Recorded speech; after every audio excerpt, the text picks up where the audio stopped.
লোকালয়ে বাঘ আতঙ্কে গ্রামবাসী। রবিবার রাত থেকে সোমবার দিনভর গ্রামের জনগণ বাঘের আতঙ্কে ভুগছেন। একটি দুটি নয়, মোট 3টি বাঘের সাথে বাঘের শাবকের অবাধ বিচরণ। বন দপ্তর ও পুলিশ ঘটনাস্থলে এসেই দায় সেরে চলে যায়। ঘটনা উত্তর ত্রিপুরা জেলার কদমতলা থানাধীন কুর্তি গ্রাম পঞ্চায়েত এলাকায়।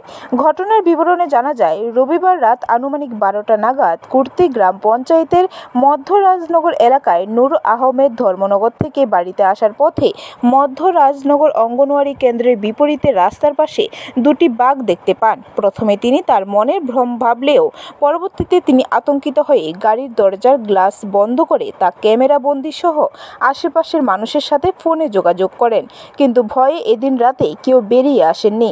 পরে তিনি স্থানীয় জেবি স্কুলের পাশ থেকে আরেকটি বাঘ বেরিয়ে আসতে দেখতে পান। তিনি জানান, 3টি বাঘ প্রায়ই প্রাপ্তবয়স্ক, সবগুলি মধ্য রাজনগর এলাকায় ধান ক্ষেতের মাঝে লুকিয়ে রয়েছে। এদিকে স্থানীয় গিয়াস উদ্দিন নামের অপর এক ব্যক্তি জানান, সোমবার ভোর 5টা নাগাদ জাকারিয়া হোসেনের বাড়ির বাউন্ডারির ওয়ালে দুটি বাঘকে দেখতে পান। তখন গ্রামের অন্যান্য লোকজনও ছিল। পরে বাঘ দুটি ধান খেতে গা ঢাকা দেয়। তার দাবি, 3টি বাঘের সাথে 3টি বাঘের শাবকও রয়েছে। বাঘের আতঙ্কে ঘনবসতিপূর্ণ মধ্য রাজনগর এলাকার মানুষ আতঙ্কিত হয়ে পড়েছেন। কচি কাঁচা স্কুল পড়ুয়ারা ভয়ে স্কুলে যাচ্ছে না, অনেক দোকানিরা ভয়ে দোকানপাট খুলছেন না, অনেকে আবার ঘর থেকে বেরোচ্ছেন না।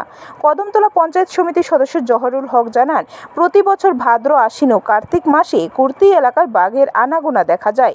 এর পূর্বেও বন দপ্তর দুটি বাঘের শাবককে উদ্ধার করে নিয়ে যায়। গত বছর একটি বাঘকে ঘোরাফেরা করতে দেখা যায়। অপরদিকে কদমতলা বন দপ্তর ও কদমতলা থানায় খবর দিলে দুজন বনকর্মী ও পুলিশ ঘটনাস্থলে এসে খানিকটা সময় পর চলে যায়। বনকর্মীদের এই হেন আচরণে গ্রামবাসীদের মাঝে তীব্র ক্ষোভ দেখা দিয়েছে। গ্রামবাসীদের দাবি, বন দপ্তর অতিসত্বর বাঘগুলিকে আটক করে অন্যত্র নিয়ে যাক, অন্যথায় যে কোনো সময় তারা বাঘের আক্রমণে শিকারে প্রাণ হারাতে পারে। তখন সেই দায়ভার কার উপর বর্তাবে?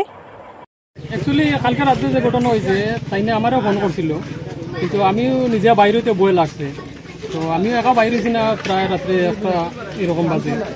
তো সকালে অবশ্যই এখানে আবার ভোরবেলা আমাদের এখানে ওয়ালের মধ্যে বাঘটাই নাছিল যেটা ছোটো বাচ্চারাও দেওয়া হয়েছে না, মর্নিং স্কুলেও গেছে না, মসজিদেও গেছে না, এখন পর্যন্ত আজকে স্কুলেও গেছে না। তারপরে বন দপ্তর তুমি 2-3 জন লোক আইছে না, তারা জিজ্ঞাসাবাদ করিয়া গেছে। যাওয়ার পরে পুলিশও আইছে বা বন দপ্তর কোনো স্টাফরা যোগাযোগ করে। এখন অব্দি ফাইনাল এখনো দেখা গেছে না তারা এখানে কই আছে। আমাদের যতটুকু বিশ্বাস, মানে এখনো ধান খেতের মধ্যে এটা আছে, এখনো কোনো দিকে বাইরে গেছে না।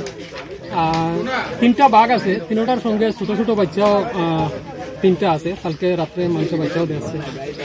বর্তমানে আমাদের এরিয়ার পরিস্থিতিটা একদম ভয়াবহ, মানে যতদূর সম্ভব আমাদের স্টাফ দেওয়ার প্রয়োজন, কারণ একদম মানে ভয় লাগছে কোন সময় ধান থেকে বাইরে হইব, কোন মানুষকে আতঙ্কিত করবো। ব্যুরো রিপোর্ট, খবর ত্রিপুরা।